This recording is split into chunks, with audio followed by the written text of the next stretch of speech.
Hey guys, how's it going? In today's video, we're gonna go over champions, how to fight them, the patterns that champions have in Destiny 2, and basically if you're doing GMs, what to look out for. I'm also gonna go through and maybe suggest certain weapons, certain roles, certain subclasses, and even like artifacts.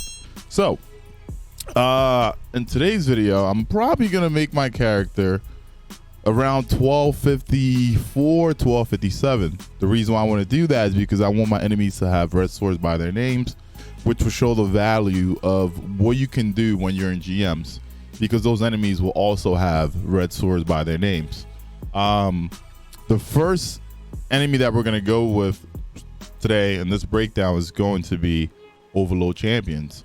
Overload champions seem to be annoying for a lot of people. People say they're not consistent. People tell me they're annoying.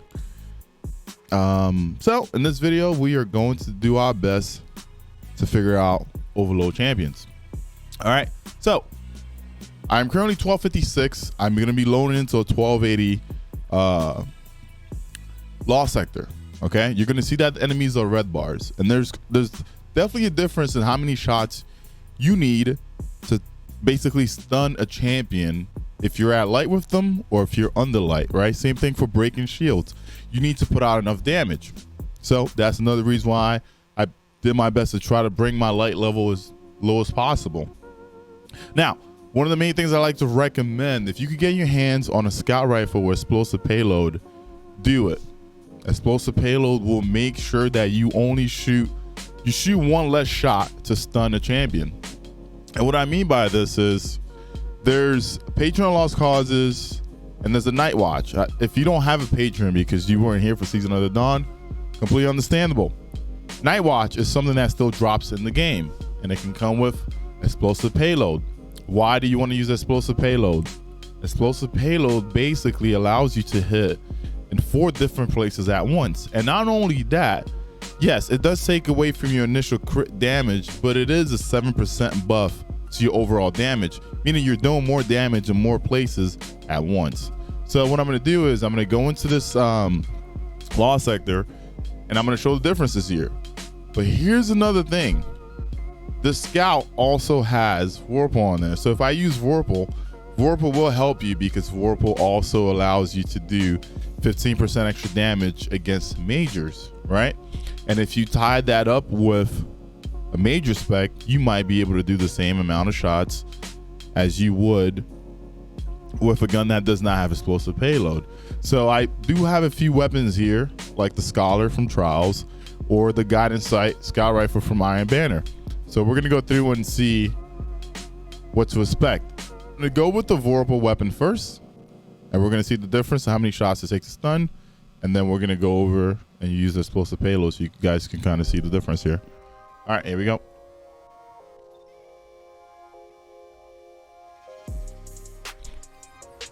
One thing to know about overloads, by the way, as long as you keep an overload champion from teleporting, they will not regen their lives back. Another cool thing to know about this is, instead of spamming your shots at an overload, once you stagger them, if you keep them stunned, if you keep tapping shots like almost like every 2 seconds, every 3 seconds, it will basically keep them down and they won't teleport.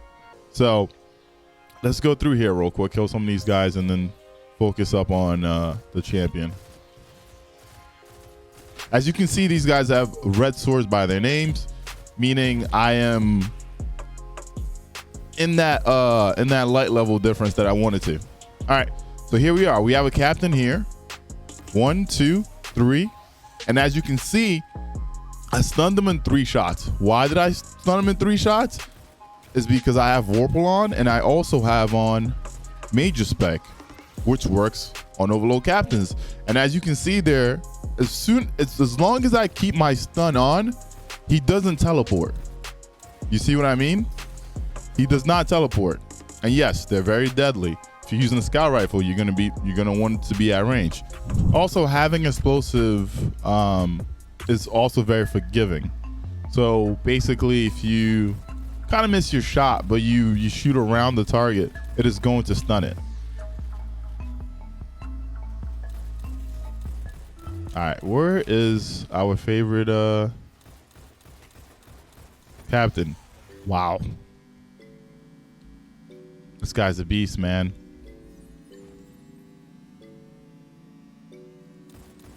Also in GMs, you're not going to have something like this corner here.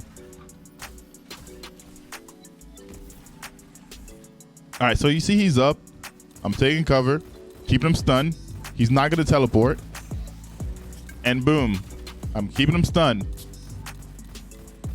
And he's dead.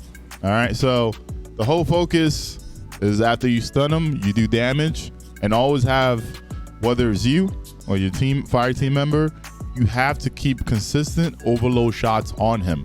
If you keep those shots on, he will not move. But as you can see here, he is still very deadly because he took me out pretty quick. All right, now I'm gonna go to the explosive payload version of this gun. The reason why I wanted to show the Vorpal version of it is because Vorpal works pretty well. And if you don't have explosive, if you get a scout rifle with Vorpal, definitely keep it. Now, same gun, but I'm gonna go over to explosive payload. And as you can see here, I'm still in that in the gap between the enemies one-shotting me and me having to play my distance, which is basically what GMs are going to be. All right, let's see if he peeks out. Wait for it. Where is he? Hello? As you can see here, it took me 2 shots. You saw that, right? Instead of 3, it took me 2 shots to stun him.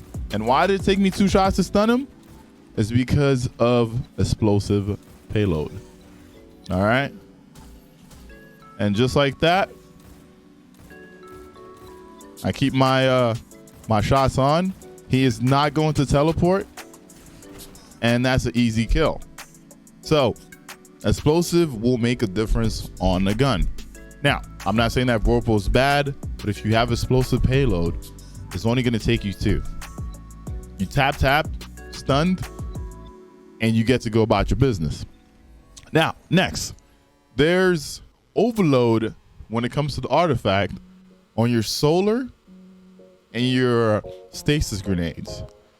One thing for me though is solar grenades work really well. Stasis grenades aren't the craziest thing because half of the time that captain, if you throw your grenade and he teleports out, you're gonna have to wait for your grenade back again. The weapons are just more reliable when it comes for me. They are more reliable because, especially when it comes to captains, as it is crash, they are going to teleport a lot. But if you're using the weapon, you know for sure that you're going to be hitting the target where the target is at. If you throw a grenade, sometimes you might get them, sometimes you might not. What you can also do is basically kind of wait for them to, to do their little teleport and then throw your grenade. But if you see one and you throw a grenade, they're probably going to get out of it. All right. When it comes down to it, if you feel like you are struggling to stop an overload champion, next best thing is going to be Divinity. Divinity has built-in disruption. So Divinity basically touches an overload champion and boom, it is stunned. So I'm going to go to that. For Exodus Crash, which is going to be the very first Nightfall, I don't think you need Divinity at all. But we'll go through it. Divinity is basically an instant stun. You might question yeah, EK says AR on the artifact for overload. AR's proc basically a half of your magazine, and they're not very reliable. So it's not something that I am going to tell people to kind of look into.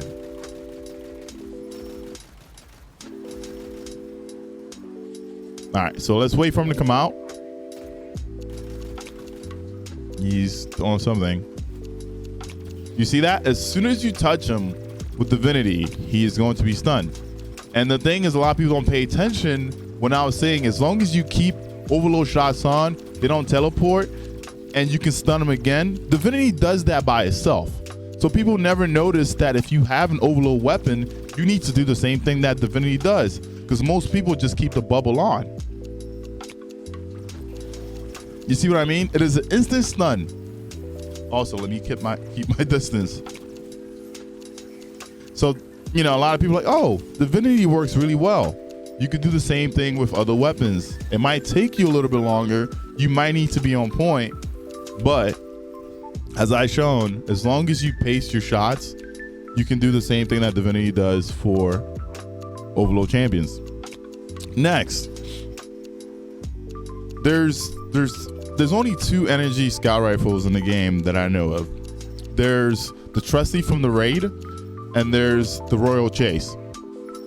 Neither can roll with Vorpal or explosive payload. So let's go see how well they do when we go in here, right? We're gonna see how many shots it takes to stun, because if that's what you have, then you need to know how many shots you need to put into this target in order to stun it, okay?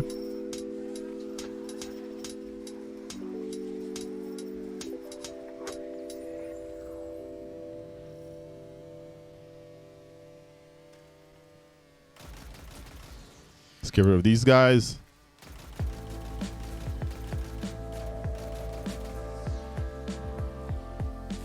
Ooh, oh my, he came out quick this time. I gotta get rid of that shank first. All right, now it's just me and him. 2. Gotta wait for him to come back. 1, 2, 3. Nope, he's moving really quick. I didn't really get to see how many shots I needed there, right? Now, one thing to pay attention to. Do you see that little white halo around that champion? When that happens, you cannot stun them. But you know what overload rounds does? It keeps them from moving. So as long as you keep it on, you can keep the stun on. Now, what I'm going to do here is I'm going to let him get his entire life back. And we're going to see how many shots it's going to take to actually stun this guy. So the halo's gone. So 1, he's moving. So we got to wait. All right. 1, 2, 3, 4. So it takes 4 shots, right? So now we're going from explosive payload that takes 2 shots to Vorpal that takes 3. So a gun that does not have any of these perks that takes 4. You can still do it, but you have to play your distance. And as you can see here, as long as I'm tapping him, he won't teleport. So he's not gonna get his life back. You see what I mean? So when it comes to champions, overload champions, they're not the craziest thing. You just have to know their patterns. And when the halo's there, you know that you can't do much.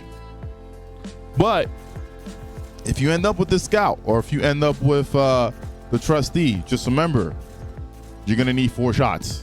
It's not your fault.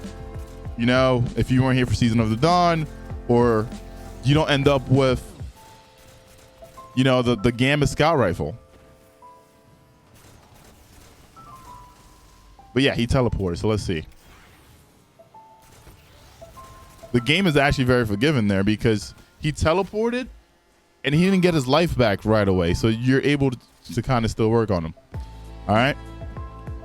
Now, next guy I'm going to use is going to be the Night Watch, because I want to show you that Night Watch does the same thing that my Patreon Explosive does. They're both the same archetype. It doesn't really matter the archetype of the gun. The only thing that matters are going to be the rolls on the weapons themselves.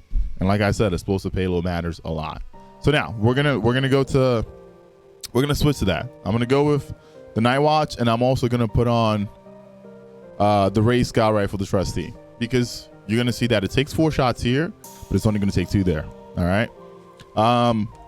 And one of the main things that I kind of want to focus on is, if you do get the Scout Rifle with explosive on there, make sure you throw on a major spec. I do have a video breaking down Vorpal against like enemies, but during that video I also break down the different type of enemies, because in this game we have minors, we have majors. The game doesn't say it a lot, but we have ultras, and then we have bosses. And you're gonna notice that champions are ultras, they're not bosses. So they're basically a hybrid of a major and a boss. When it comes to spec, major spec is going to work on champions. All right. As you can see, it took me 2 shots once again. All right. Explosive payload on my gun with major spec. And as you can see, it only takes 2 shots. That means instead of like doubling your shots up to 4, it's only going to take you 2. Now, I'm going to take out the Ray Scout. I shot 4, but you know, as you can see, I died pretty quick.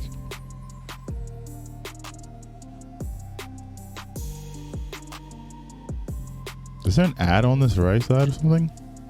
Yes, there is. All right, let's see if we get his attention. And he is moving. The cool thing about the Trustee is that it's a rapid fire frame. It shoots fast enough for you to get that stun. So maybe you don't need the 2 shots. Maybe you can get the 4 really fast, right? Because the gun does it. So if you're gonna use an energy weapon and there are solar shield and you know there's gonna be overload, I would say Trustee is going to be your best choice in this selection. All right. When it comes to grenades are more reliable on solar. They're also more reliable on a warlock using a wall subclass. The reason why I say that is because that warlock can get their grenades back a lot. If that warlock puts a rift down and the teammates step in that rift and that warlock steps out of the rift, that grenade is going to be back pretty instantly. It's basically a synergy that works well for the wall subclass. When it comes down to the Hunter and the Titan, I don't see stasis being used that much in most of these Nightfalls, but I will do my best to go in to the breakdown of each Nightfall and see what subclasses and what synergies are going to work for a fire team. All right. So that basically right there is a breakdown of overload champions, how you can take them out, what you need to use. And now let's go into the breakdown of barriers. All right. Let's go back into orbit. All right, so for this part, I'm gonna go into pulse rifles first because I feel like in GMs, I don't think I'm gonna be using SMGs. As you can see there, like that captain like melted me so fast. I couldn't get close enough in order to use like an SMG, and they lack range. But one thing that's gonna be very consistent is you can basically work from a distance with pulse rifles. Now, with any pulse work, yes, but I kind of want to recommend, if you are very comfortable with any pulse rifle, you can use any. Aggressives are going to take down that shield a lot faster. One thing that a lot of people don't pay attention to is that when a barrier puts the shield up, you can still hit a crit and you can still hit a body. And what I mean by that is you can still shoot the enemy's crit, which will make the shield go down faster. One of the fastest ways to do that is, of course, Ariana's Vow. Ariana's works very wonderfully. If a barrier goes up, Ariana's, if you go for the crit, it will only take you 3 shots most of the time. If you hit the crit, it's going to be 3 shots. Now, pulse rifles give you not only range, right, but it is also a burst damage. And the magazines are pretty big on pulse rifles. So my suggestion is going to be, if you have a few pulse rifles in your vault, look them over. If they have disruption break, that's freaking awesome. Why do you want disruption break? Why do you think disruption break is crazy? Disruption break is awesome on energy pulse rifles. Why is it? Because if you take that shield down with your pulse rifle, it allows you and your 5 team members to do 50% extra damage with your kinetic weapons. And that right there is, that's a lot of damage if you run a sniper in your kinetic slot, right? Even if you run a primary, 50% damage to anything is awesome. It stacks up with Empire Rift, it stacks up with high energy fire, it stacks up with weapons of light. I have an entire video on disruption break if you need to see what it can stack with. All right, so here I have a Geon 7 pulse rifle. I'm not even sure if it still drops this season or not. this guy here has disruption break. A cool thing to always look out for is going to be armor piercing. All right, armor piercing is a great benefit when it comes to weapons and anti-barrier shields. Why do you want armor piercing? It is 5% extra damage against shields. The rounds cause a 5% extra damage, and it over penetrates targets, meaning it allows you to break down on shields a lot faster. Now we're gonna go back into Vorpal, right? If you end up getting a scout with Vorpal, perfect example. There's the Stars and Shadow. Stars and Shadow is just like seasons like Crucible legendary weapon that can randomly drop. This roll that I have here has Genesis and Vorpal on there. Vorpal gives you 15% extra damage, right? You put that together with Major Spec against champions, that becomes 20% extra damage. Now hear me out. This is also a high impact frames, which means that you're probably gonna use maybe 3 bursts, and that shield is gonna go down. Now, when the shield goes down, the cool thing is Genesis procs, so you do not have to reload your weapon. Another cool thing that this gun can do is that it can also roll disruption break here. So Vorpal is not really needed in this situation. If you end up getting this pulse rifle with disruption break, you should keep it. And I think I have one somewhere. Let me see. I do actually. Okay. So now there's a few different rolls you can mess with. This one also has disruption break on it. This one has field prep. I don't mind it. Do I need accurized round on a pulse rifle? Maybe not. But do I need more mag? No. So I'm gonna go accurized. Field prep is awesome. It adds basically plus I believe it was 45 to your reload, right? To your base reload. So whatever my base reload is here, plus 45 is added when I'm crouched. Disruption break, once again, is pretty wonderful. I'm gonna hit the barrier with the scout just to show the damage. Oh man, we have a shank hooked up to you, huh? So it's 1085 plus 564. 1085 and 564, right? Now I'm gonna hit it with Anarchy. Dude, you are the worst.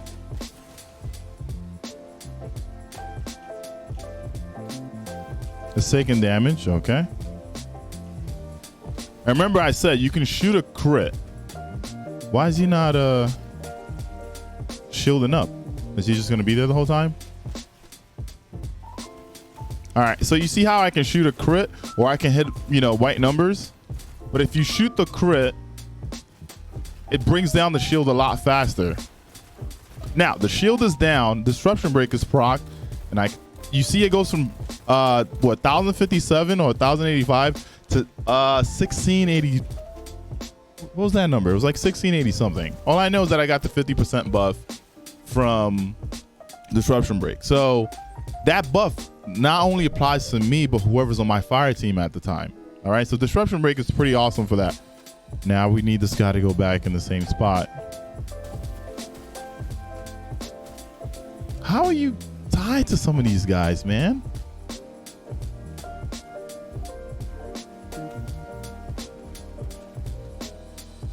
For some reason, I think he's just gonna die. He doesn't want to put a shield up. This is weird.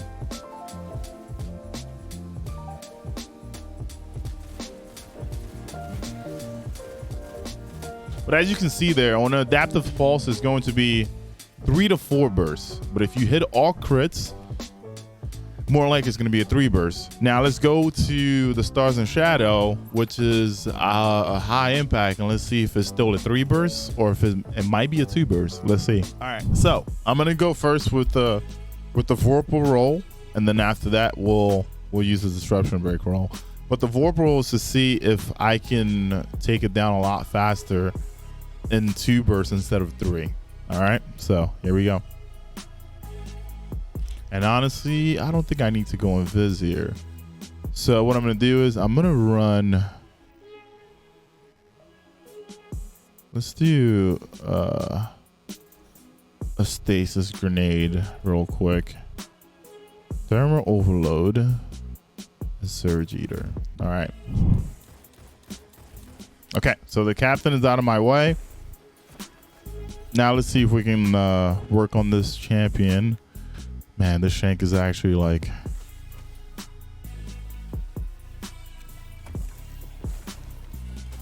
Oh, this is actually funny. As you can see there, I hit the body, right? So I did 26, 31 or something like that to that shield. Let's see if we can actually see what the crit will do.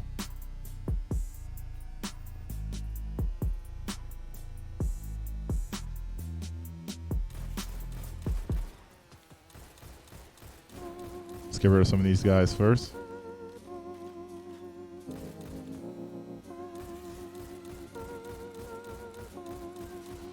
All right.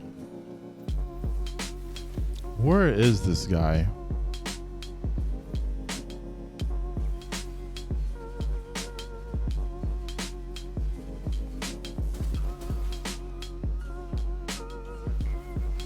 How are you still like...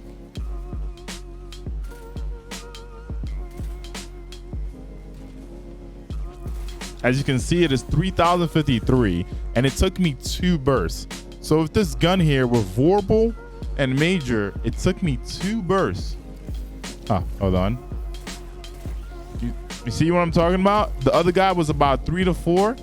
This one, 2 bursts. So this is going to be one of those pulse rifles. If you know, if you like playing Crucible and you like going for rolls, this should be something you go after. Look at that. And one of them wasn't even a crit. So it was like, it was one body. Let's try this again. Come on. It was one body, then 1 crit. That's how strong this gun is. And as you can see, I'm back up to 27 because I took the shield down.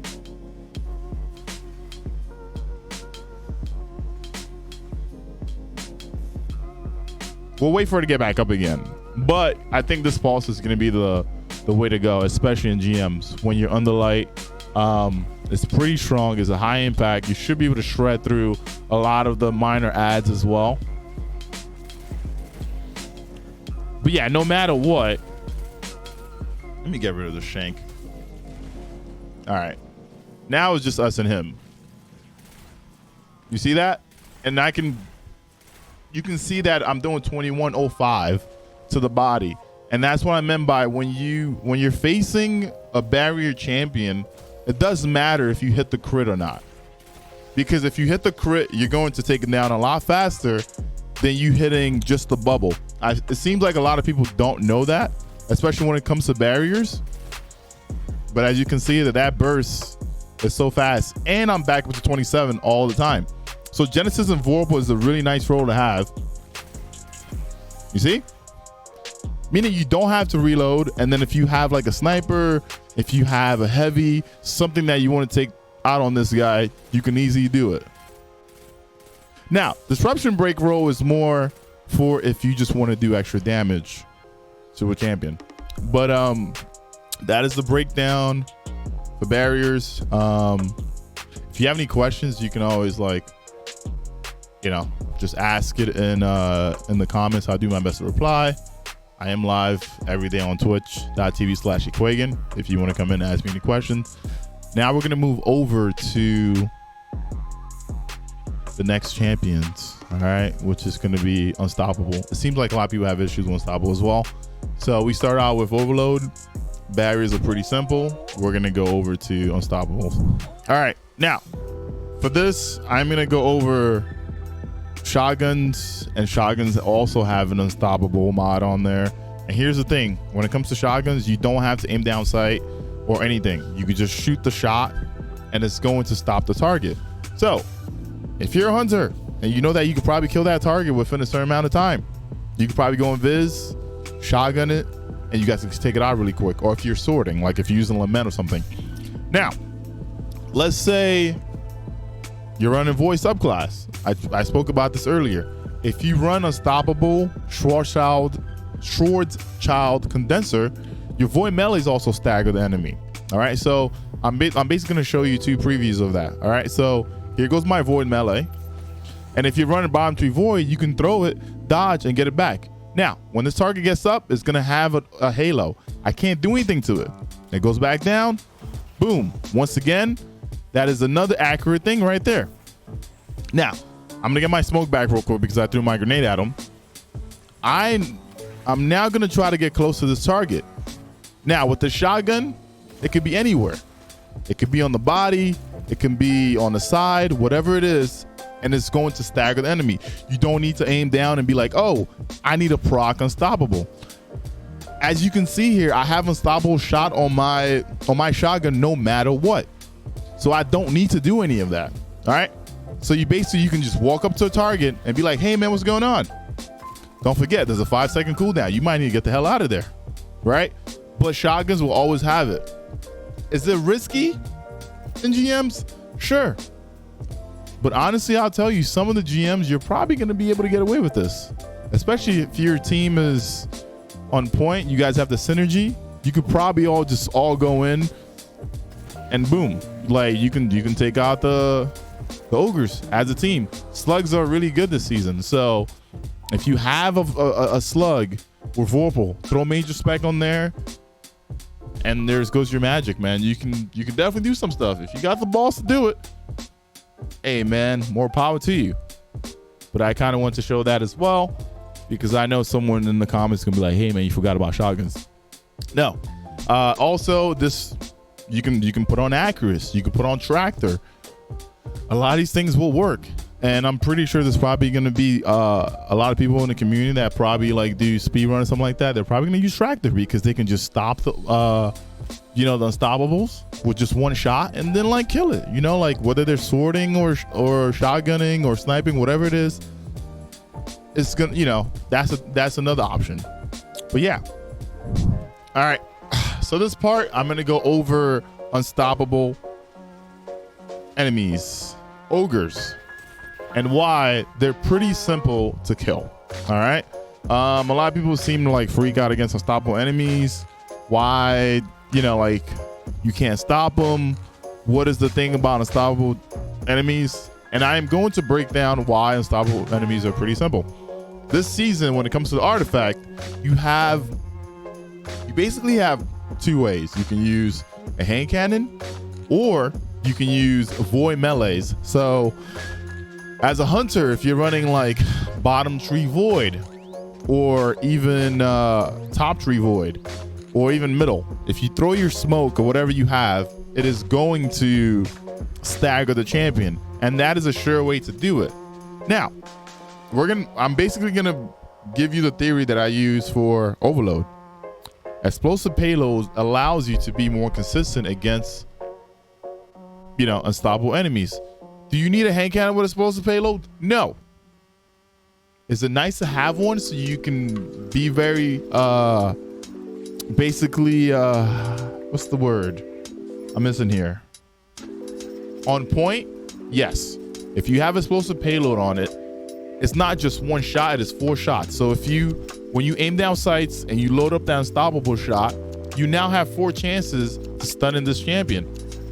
A lot of people I see when they're fighting unstoppable champions, they're just like spamming their shot.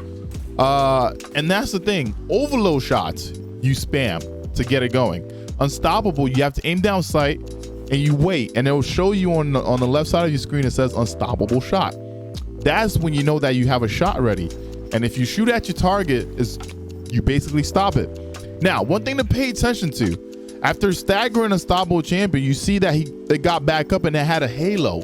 So what happens there is when it gets back up, you can't stop it. You have to wait for the halo to go away. So now, when I stop an unstoppable enemy, they're down for 5 seconds, which allows me to do damage.